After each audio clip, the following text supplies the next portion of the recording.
Ya, ini merupakan artikel hasil dari pengecekan tingkat kesamaan. Ini saya mengambil dari seseorang ya, saya ambil seseorang ketika kita sudah melakukan pengecekan, ternyata di situ di sisi kanan itu ada 50%,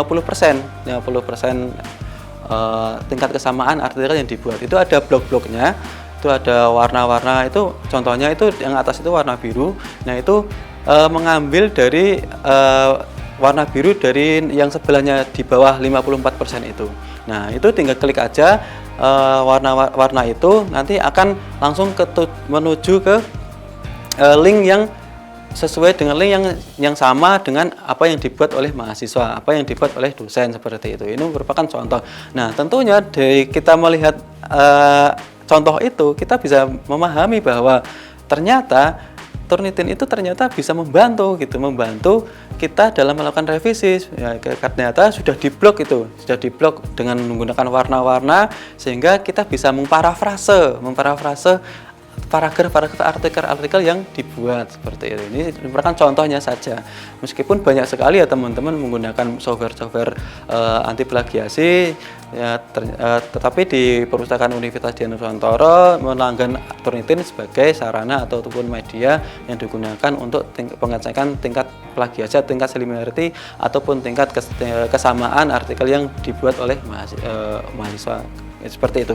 Dan selanjutnya saya akan memberikan sedikit saja, meskipun banyak sekali tips-tipsnya, saya akan memberikan sedikit trik mengenai mengantisipasi plagiasi ya teman-teman ya. Yang pertama, ya percaya diri aja bahwa saya ini bisa membuat karya tulis ilmiah tersebut.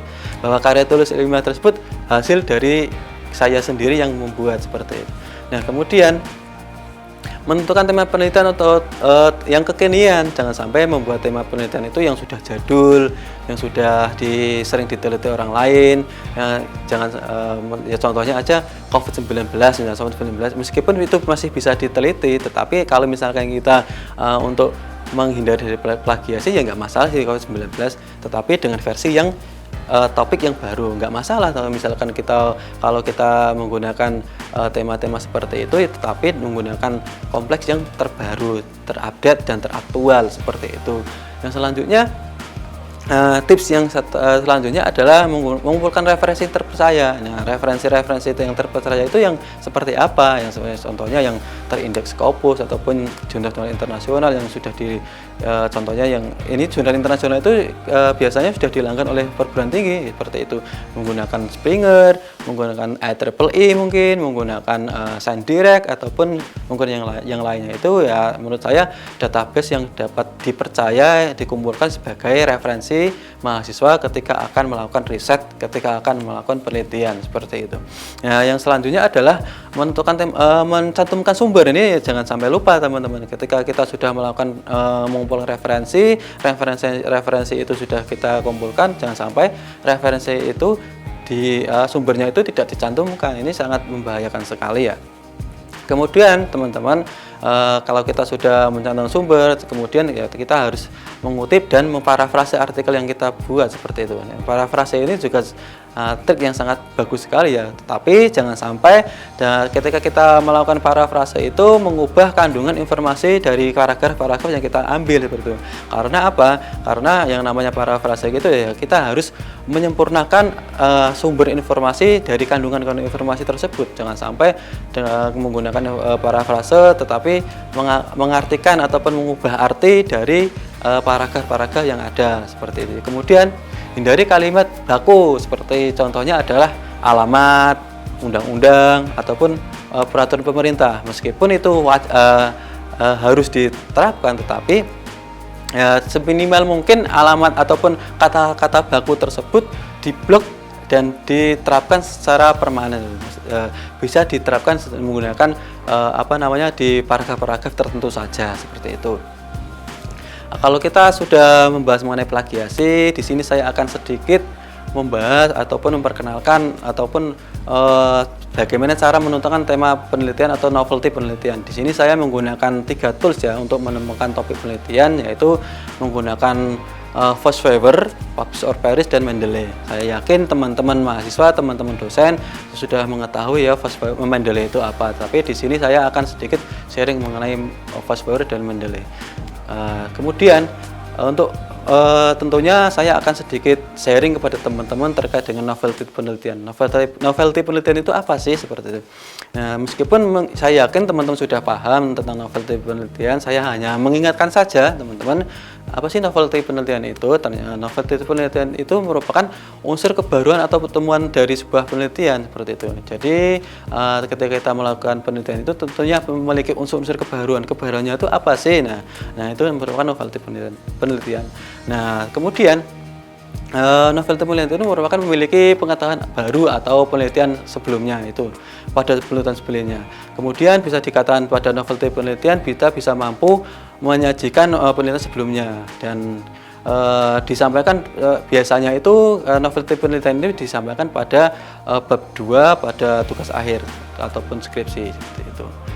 Yang selanjutnya adalah untuk mengetahui penelitian sebelumnya. Bagaimana untuk mengetahui pengetahuan sebelumnya? Yang pertama, tentunya teman-teman bisa melakukan literatur ataupun penelusuran literatur terkait dengan topik yang mau dikaji.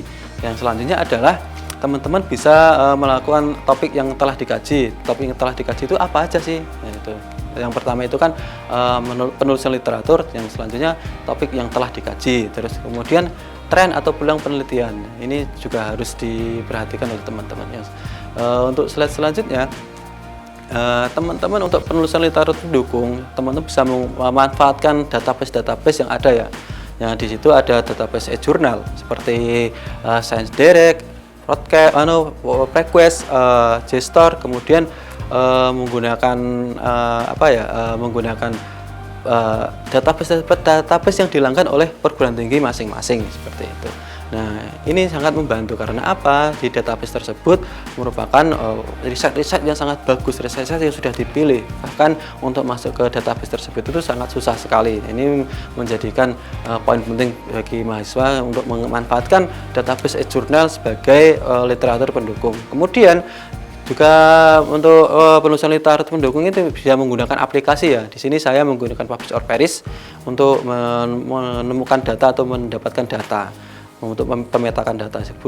Yang selanjutnya dapat digunakan yaitu database pengindeks seperti DOAJ, Scopus, Google Scholar, terus yang lainnya seperti itu. Nah, untuk slide yang selanjutnya saya akan mengkonversikan 3 software ini ya teman-teman ya, yaitu dari Publish or Perish, Mendeley, terus Fosfaver. Saya yakin teman-teman sudah paham itu Mendeley itu apa ya, dan apabila sudah yang lupa saya akan ingatkan kembali di sini. Nah, tugas dari Publish or Perish ini adalah menemukan data ataupun memetakan data bibliografi yang semua di bidang ilmu, seperti itu. Nah, data atau metadata ini diambil dari software-software tadi, dari database tadi ya, seperti Scopus, seperti Springer, seperti itu. Kita bisa mengambil data metadata di situ. Kemudian Mendeley ini digunakan untuk cleaning data. Biasanya kalau kita sudah mendapatkan metadata dari database jurnal, itu datanya itu tidak lengkap. Nah, dengan menggunakan Mendeley ini diharapkan data-datanya bisa dilengkapi dengan menggunakan Mendeley dengan cara mengcleaning ya, dan dari seperti itu. Nah, kemudian menggunakan pemetaan. Kalau kita sudah cleaning data, kemudian kita menggunakan Publish or Perish sebagai alat untuk pemetaan data. Dan nanti di sini tujuannya adalah menemukan novelty penelitian ataupun topik atau tema penelitian yang sering terjadi, seperti itu. Yang selanjutnya, ya, ini merupakan cara mendapatkan Publish or Perish ya. Ini sebenarnya sangat mudah sekali, teman-teman tinggal masuk ke Google, kemudian search aja, masukkan keyword dengan kata Publish or Perish, kemudian di situ ada cara-caranya. Kemudian mahasiswa juga tinggal download aja, pilih link yang paling biasanya itu paling atas. Di situ juga ada fitur-fitur untuk mendownload. Nah, ini sangat mudah sekali untuk mendapatkan Publish or Perish, seperti itu. Nah, ini merupakan tampilan dari Publish or Perish, teman-teman. Ini di situ ada data-data. Data-data itu berupa judul, berupa pengarang, tahun terbit dan sebagainya. Ini merupakan data metadata yang sudah diambil dari database jurnal seperti itu. Yang selanjutnya, kalau kita sudah memasukkan, tinggal kita proses aja. Di situ merupakan ada beberapa cara untuk memproses data-data. Nah, teman-teman bisa, apabila masih bingung dengan cara ini, mahasiswa teman-teman bisa